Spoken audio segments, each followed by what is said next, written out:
अध्यात्म विज्ञान कोई धर्म या संप्रदाय नहीं है, ये स्पिरिचुअल साइंस है जो कुदरत के कानून पर आधारित है। ये विज्ञान पूरे ब्रह्मांड के सभी रहस्यों को उजागर करता है और जीवन के सभी पहलुओं को समझने के लिए एक नई दृष्टि देता है। इसी को आर्ट ऑफ विजन कहते हैं, दुनिया को देखने की एक नई दृष्टि, जो अध्यात्म विज्ञानी परम पूज्य स्वामी श्री कमलेशानंद जी के निर्देशन में सनातन सत्य का अनुसंधान कर हमारे जीवन को प्रकाशित करे। जय सच्चिदानंद। કે દરેકના પોતપોતાના જીવનના સંજોગો છે, માટે સંજોગોની અંદર આપણે હ્યુમેનિટી એટલે કે માનવતાથી વર્તીએ। દરેકને પોતપોતાના જીવનમાં સંજોગો તો આવવાના જ છે, બધાને આવવાના છે, સારા ખરાબ, બાળપણ, યુવાની, ઘરપણ બધું જ આવવાનું, બધાને આવવાનું છે। માટે એવું આપણે એવું સુંદર રીતે સુંદર દ્રષ્ટિએ જીવન જીવીએ કે કોઈને આપણે હેલ્પરૂપ ના થઈએ તો કંઈ વાંધો નહીં, અડચણરૂપ તો ના થઈએ। એટલા માટે બહુ જ ચેતવું જોઈએ સાહેબ। આ જગત જાગૃતિપૂર્વક જીવવા જેવું છે, કંઈ અહમ કરવા જેવું નથી। કવિરાજે પદમાં લખ્યું છે ને, અમને કઈ જનડે નહીં એવો અહમ કરવો નહીં, બેફામ નિડરતાથી જ્ઞાની કદી વર્તે નહીં। બેફામ જ્ઞાની, અમને કઈ નડે નહીં એવો અહમ કરવો। કાલે કેવા સંજોગ આવે કોને ખબર છે?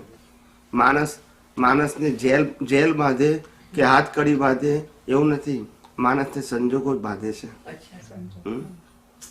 કાલે પેલો મૂછાળો મર્દ હોય ને પણ જમાઈ વાંકો મળ્યો હોય તો રાગે પડી જાય, પડી જાય કે ના પડી જાય? શું કરે? ના છોકરીને કહેવાય ના જમાઈ ને કહેવાય, શું કરો શું? તો પછી એટલે આવું છે। એટલે કુદરત ક્યારે કેવા સંજોગ, કર્મના કેવા ખેલ છે કોને ખબર છે?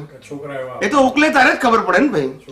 માટે અહમ કરવા જેવો નથી કે ભાઈ આને કેમ આવ્યો, ભાઈ એના હિસાબ છે, આપણે પણ આવી શકે છે। માટે કરુણા રાખવા જેવી જગત છે, દંડ કરશો નહીં। આપણને લાગે કે આમાં બધા ખરાબ સંજોગોમાં છે, તેમ તું એ ભગવાન એને સદબુદ્ધિ આપજો। That's it, positive not negative. એ એના સંજોગ છે ને, આપણે કાળ સંજોગ એવા આવે, સમજાય છે? પણ એવું નેગેટિવ કોઈના માટે વિચારવું નહીં, એના માટે આપણે તો પોઝિટિવ વિચારવાનું કે ભગવાન એને સદબુદ્ધિ આપજો, જેથી આ સંજોગ સારી રીતે પસાર કરી શકે અને મને એની સાથે સંભાવે નિકાલ કરવાની શક્તિ આપજો। એના માટે રાગદ્વેષ ના કરો। આ જ આપણો પુરુષાર્થ છે। એટલે કે દ્રષ્ટિને, સંજોગોને દ્રષ્ટિથી જોતા શીખવું, આ દ્રષ્ટિ કેળવવાનો માર્ગ છે। શેનો માર્ગ છે? દ્રષ્ટિ। એટલે હું આર્ટ ઓફ વિઝન કહું છું। શું કહું છું? કોઈ પણ સંજોગોને એવી રીતે જુઓ કે જેથી તમને રાગદ્વેષ ના થાય, કર્તાપણું ના થાય, માલિકીપણું ના થાય, કસાય ના થાય, એવી દ્રષ્ટિ તમે શું કરો? કેળવો।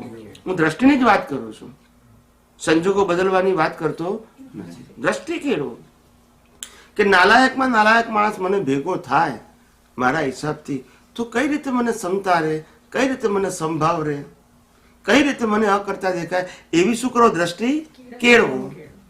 એ શબ્દથી નહીં આવે, એ તો એક્સપિરિયન્સથી, એપ્લિકેશનથી જ આવશે। You have to create your vision by your own inner effort. તમે માનો કે મેં શબ્દ સાંભળી લીધા અને કાલથી રૂપકમાં આવશે, એવું બને? પણ એપ્લિકેશન કેવી રીતે શું કરવાનું? ઉપયોગ કરવાથી। આ જ વિઝન જે છે, આ જગતનું સનાતન સત્યનું વિઝન શું છે કે આ કોઈ પણ વ્યક્તિ મારી સાથે ડીલ કરે છે, વ્યવહાર કરે છે, એની સ્વતંત્રતા છે નથી, તો એ આપણને દેખાવી જોઈએ। માટે અકર્તા છે, માટે નિર્દોષ છે, અને મારી સાથે જે વ્યવહાર કર્યો છે એ મારા હિસાબથી કર્યો છે, એ તો અકર્તા છે। ખ્યાલ? એટલે સામાજિક વસ્તુ જુદી છે અને આધ્યાત્મિક વસ્તુ જુદી છે। સામાજિક વસ્તુ શુભાશુભ ઉપર છે, શેના ઉપર છે? અને આધ્યાત્મિક વસ્તુમાં શુદ્ધ છે, એમાં શુભ કે અશુભ હોતું નથી, એમાં ફાયદો નુકસાન હોતું નથી। શુદ્ધ એટલે પ્યોર, પ્યોર એટલે હું શુદ્ધાત્મા છું, એ શુદ્ધાત્મા છે, અને મારા મનોચન કાય અને એના મનોચન કાય બંને કુદરતી રચના છે। એટલે નો બ્લેમ, નો ક્લેમ। એના સ્પિરિચ્યુઅલ પાથ. વ્યવહારમાં હોઈ શકે કે સારું ને ખરાબ, વ્યવહારમાં હોય, શેમાં હોય, પણ નિશ્ચયમાં ના હોય. પણ તમે જોબ પર તમે બોસ હોવ, રાઈટ, અને તમારા એમ્પ્લોયને રોજ કહેવું પડતું હોય, રાઈટ, તો એમાં તમારું કશું બંધાય ખરું કે ભાઈ ના, એ તો કેવું પડે, એ તો તમારી ડ્યુટી છે ને, એમાં કશું ના, કશું નહીં. આપણે કરતા ભાવ વ્યવહાર ના કરવો, હિસાબથી કરવો. હિસાબ છે આ શું છે, હિસાબ છે તો શું કરીએ આપણે, બોલવું પડે. પેલો કામ કરતો હોય ને ભૂલ કરતો હોય, ધીમું ધીમું કરતો હોય, ના કરતો હોય, બેસી રહેતો હોય, વાતો કર્યા કરતો હોય, ફોન ઉપર અડધો કલાક બગાડતો હોય, કામ હોય તો આપણે કેવું પડે એ તમારી ફરજ છે. તમને પગાર એનો આપવામાં આવે છે, તમારી ફરજ બજાવવાનો. એમાં રાગદ્વેષ થવા નથી. તમારી ફરજ તમને પગાર આપવામાં. તમને કીધું કે તમે સુપરવાઇઝર છો આ 10 એમ્પ્લોયના, તમારે ના કેવું છે ધેટ્સ યોર જોબ. યસ, એ વાણીમાં અહંકાર ના હોવો જોઈએ. અહંકાર ના હોવો જોઈએ, એ વાણી જીવતી ના હોવી જોઈએ, એ વાણી ડ્રામેટિકલ હોવી જોઈએ. આપણે સુપરવાઇઝરનો ડ્રામા કરીએ છીએ એવું લક્ષમાં હોવું જોઈએ. હું સુપરવાઇઝર છું એવું લક્ષમાં ના હોવું જોઈએ, પણ આ સુપરવાઇઝરનો રોલ કરું છું. શું છે, રામે યુદ્ધમાં રોલ જ કર્યો ને, અર્જુને પણ રોલ જ કર્યો, બધા રોલ જ કર્યા છે ને. કરતા ભાવે કર્યું હોત તો અત્યારે નરકમાં હોત. એ જ કૃષ્ણ ભગવાને શીખવાડ્યું ને, તો તું રોલ પછી કરે. અકર્તા ભાવે કર્યાથી તો મોક્ષે ગયા, કરતા ભાવે કર્યું તો નરકમાં ના હોત. ત્યારે આટલા માણસોને મારી નાખ્યા તો. એટલે શું કરો છો એ ઇમ્પોર્ટન્ટ નથી, કરતી વખતે તમારી દ્રષ્ટિ શું છે ધેટ ઇઝ ઇમ્પોર્ટન્ટ. એટલે તો કૃષ્ણએ કહ્યું ને અર્જુનને કે નહીં, એ કે મારા છે, હું કેમ એની સાથે લડું, પણ એ કે એ બધું ઓલું છે, પણ એ તારા કોઈ નથી. એટલે આ તો તને મોહને કારણે લાગે છે. તો એના મન વચન કાયા એ કુદરતી રચના છે, તારા મન વચન કાયા કુદરતી રચના છે. એના મન વચન કાયા કર્મસત્તાને આધીન છે, તારા મન વચન કાયા કર્મસત્તાને આધીન છે.